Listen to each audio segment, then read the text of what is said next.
This is Jocelyn, and you're watching TV6.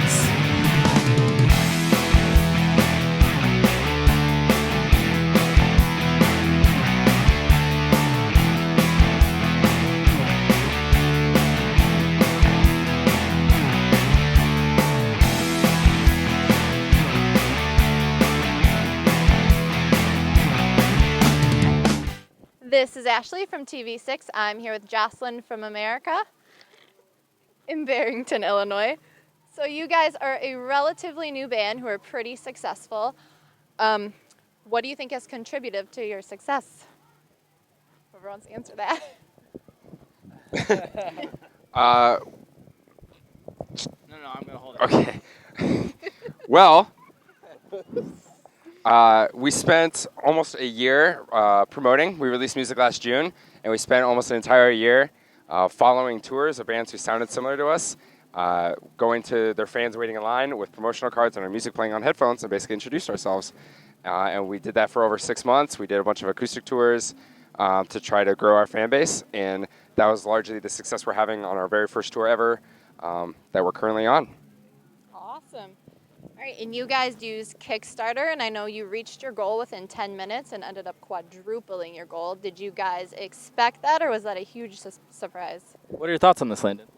Definitely a huge surprise.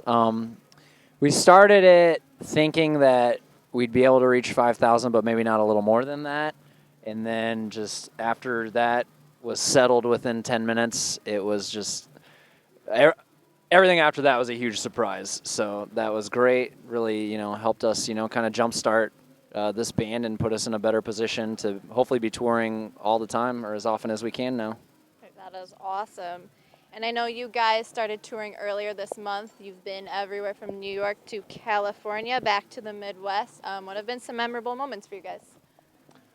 I mean, just kind of getting back, a lot of people we met doing like promo stuff. I mean, a lot of these shows, they went surprisingly well, and we just know everyone at all of them. So, I mean, that's about as fun as anything. There's been some really cool venues, a lot of cool people, sound guys, people that work at, the clubs we've been playing at. So just a positive experience, trying to leave as, positive an experience with the people on the inside of the shows rather than just outside like we normally had. But it's just good to get back. And Illinois has been the best, right? It's like top. It's top 10.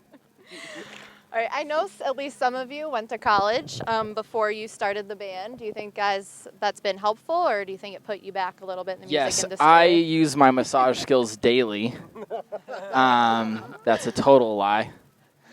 But If we ever got into a bind, though, I feel like you could really raise some quick cash for us.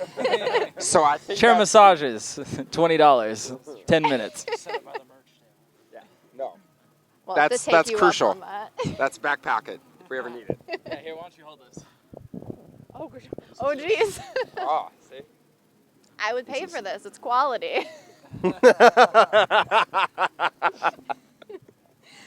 awesome. All right, I personally follow you guys on Twitter, and I know you guys are really involved with your fans with social media. How important do you guys feel it is for bands to connect with your fans?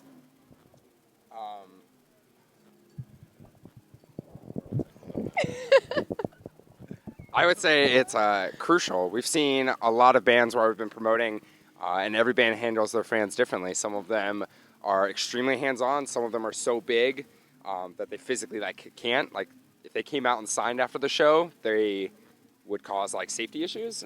But it really just depends on where you're at in your career and what you can give your fans. And the more you can give them, the more it's going to pay dividends in the end. Like not only do you create great lasting relationships, but that FaceTime is what more than ever I think kids want.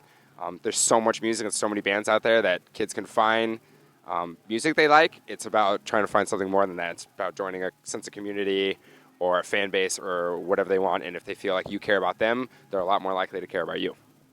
Do you guys find it hard while you're on tour to connect with your fans and make time for them? This is only our first month of touring, but so far it has been just fine. Everybody's been so supportive of us, and I mean, we've been doing this for about a year now, promoting.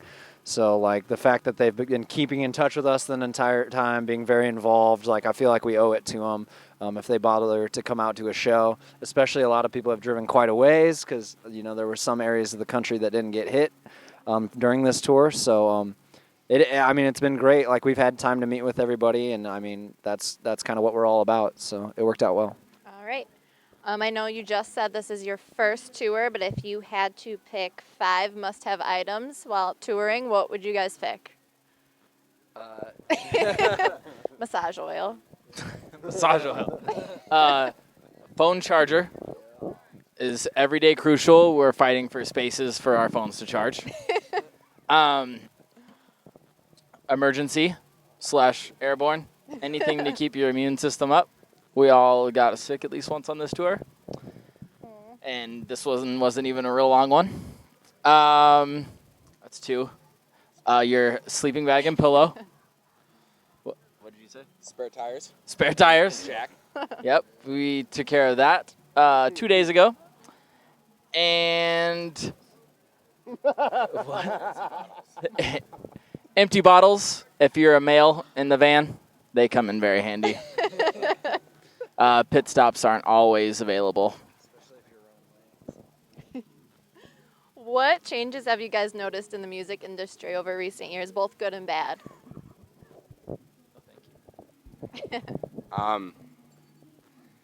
I think the biggest one is just everything going so much more DIY. Labels are just becoming increasingly irrelevant. They still hold a big place, and what we've seen is a lot of people want to bash labels and talk bad about them, but at the end of the day, the amount of money and the capital it takes to really get your feet off the ground, unless you're extremely lucky or have a personal connection with somebody high in the industry, it takes an absurd amount of money to really get your name out there. And so it's interesting to see how you can do so much of it without labels now, with social media and being able to connect with fans and promotion and all these things. But on the other hand, just the crazy amount of money that we've had to personally invest just to get where we are, and you're just constantly clawing. So it's kind of the most interesting thing to me. I think it's a big shift from, like, in the old days, you went out and you toured constantly to show labels, like, hey, we can be out on the road and handle it. But, like, now it's much more like your online presence is anything a label is looking for, and making sure you have some sort of connection to fans. Yeah, absolutely. All right, I know when we got here you were doing crafts. So what exactly are Freedom Jackets? Hold on, just stand up for a moment. Turn backwards. I'm dying to know. So a Freedom Jacket started. We were following the Maine and May Day parade last fall, and 3 of the members in the 2 bands had the exact same denim jacket I had. It was $40 from American Eagle, and it looked cool, so obviously a bunch of people had it. And I was like, well, this looks pretty dumb because they're famous and cool, and I'm not, so I look like a huge poser right now. So I was like, I need to do something. And Josh had the great idea. He's like, why don't you put like studs on the shoulders or something? And I was like, I have no idea what that means, but I'll figure it out. So I studded the shoulders. I was like, this is still lacking something. So then I studded an American flag onto the back. And then just kind of became this like running joke of like Alex's Freedom Jacket. And we put it up for sale on this Kickstarter we just had last month. And it was the first thing to go on the Kickstarter. It was $300. So we were kind of blown away by that. And then everyone started hitting me up and they were like, oh, I really wanted it. I was like trying to snag that, but it went so fast. And so I said, well, what if I like keep making them? Will you buy them at shows? Like, they might be kind of expensive, like the most expensive thing on the merch table for sure, because they take some time to make. But they're like, yeah, absolutely. And then people have been buying them, and now it's just kind of started becoming our like slogan and our like motto. It's just everything America, and our fan base is like latching onto it. And now anytime somebody walks by an American flag, they pick a picture to us and say, oh, thinking of you guys.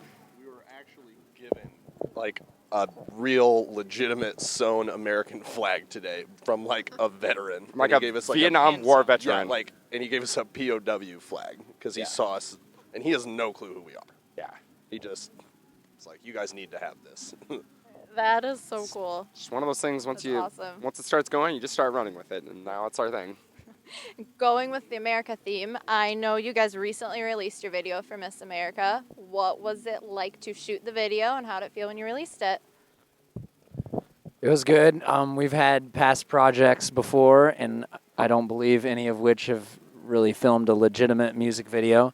So it's kind of an experience that we were all looking forward to.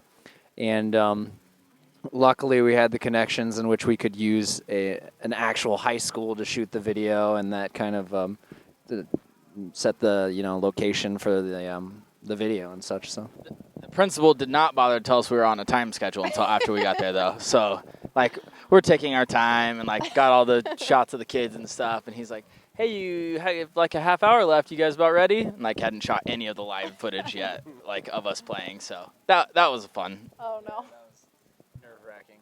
But Well, I saw it. It looked good. But the video and the song is about a personal experience of mine where I ignored a girl and she ended up winning the Miss America competition. So we kind of recreated the scenario in the music video and had me look like a total D-bag and jock and ignored this like wonderful girl, and then she ends up winning the Miss America competition. A good moral of the story. It's a good lesson to learn. What can we expect from Jocelyn in the near future? More American flags. We're talking with the distributor. No, we're not. But yeah.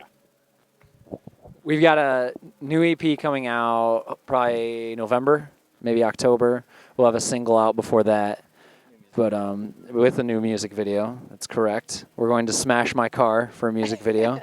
That should be fun. My car is very old and beat up, so it's not like we're damaging something that has a lot of value, but it's still going to be a lot of fun. And then hopefully we'll just keep on touring after this. We're going to try to figure out some opportunities that hopefully we can get on board or get set up, and that's the plan from here. So. Definitely sounds fun. We all look forward to it.